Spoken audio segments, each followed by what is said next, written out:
വലിയപാറ Kothamangalam municipal LP. സ്കൂളിൽ വിദ്യാരംഗം കലാസാഹിത്യവേദിയുടെയും മറ്റു ക്ലബ്ബുകളുടെയും ഉദ്ഘാടന ചടങ്ങുകൾ നടന്നു. വാർഡ് കൗൺസിലർ റോസ്ലി ഷിബു ചടങ്ങുകൾ ഉദ്ഘാടനം ചെയ്തു. വലിയപാറ കോതമംഗലം മുനിസിപ്പൽ എൽ.പി. സ്കൂളിൽ വിദ്യാരംഗം കലാസാഹിത്യവേദിയുടെയും മറ്റു ക്ലബ്ബുകളുടെയും ഉദ്ഘാടനം വാർഡ് കൗൺസിലർ റോസ്ലി ഷിബു നിർവഹിച്ചു.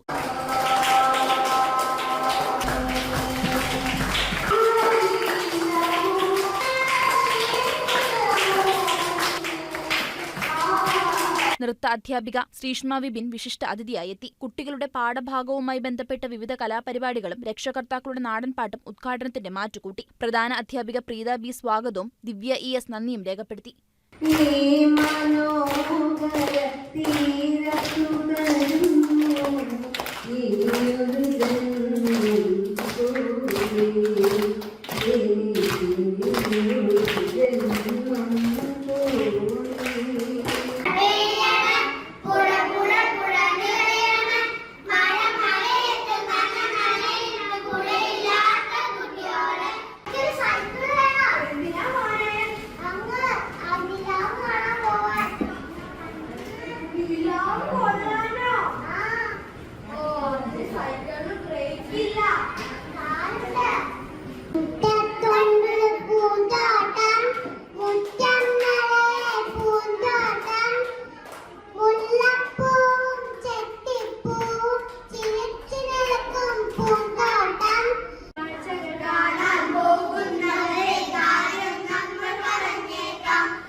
News desk KCV news.